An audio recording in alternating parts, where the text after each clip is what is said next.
Okay, good afternoon, guys. Thursday, 31st of March. Just going to cover off on a couple of quick issues of East Asia Pacific that I'll shoot through. Senior member of the OPM, Tony Tabuni, was killed in Papua, Indonesia. He's the chap that allegedly shot dead a chief of the head of the regional state intelligence who was unwise enough to drive around in an enemy area on a motorbike without a helmet. Hell of a commander, that chap, apparently. But this is constant arrests of senior leaders of the OPM, and one has to beg the question that after a 50-year insurgency, are they actually killing the leaders or not?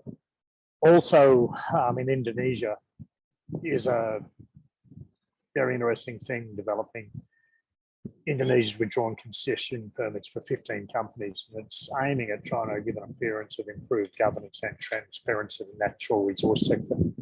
The permits were revoked based on a recommendation from the Forestry Ministry. Companies were given time to clarify and verify the status of their operations before the permits were removed. Now, this is some months ago, we reported this was going to become an issue. And one of the governors in the province of West Papua revoked some palm oil licenses on the basis that they weren't legitimately achieved with the consent of the local people, and they were achieved either through bureaucratic shortcuts or more likely corruption, but he basically had the power to revoke them. 3 companies took him to court to get their concessions put in order again, and they all lost.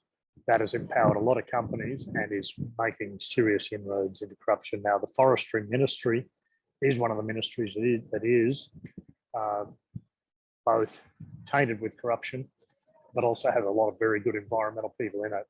So clearly, within the Forestry Ministry, some of the people of integrity and values rising to the top and forcing these oligarchs and these illegal concessions that are bought and procured through ill gains, starting to see some wins come through and some integrity high up in that specific ministry.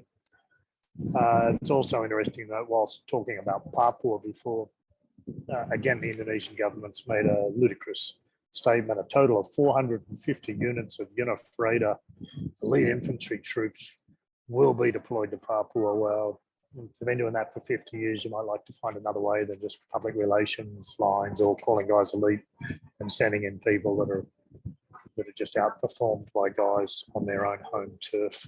Okay, over to you, chaps. I've got to go. I'll bid my adieus.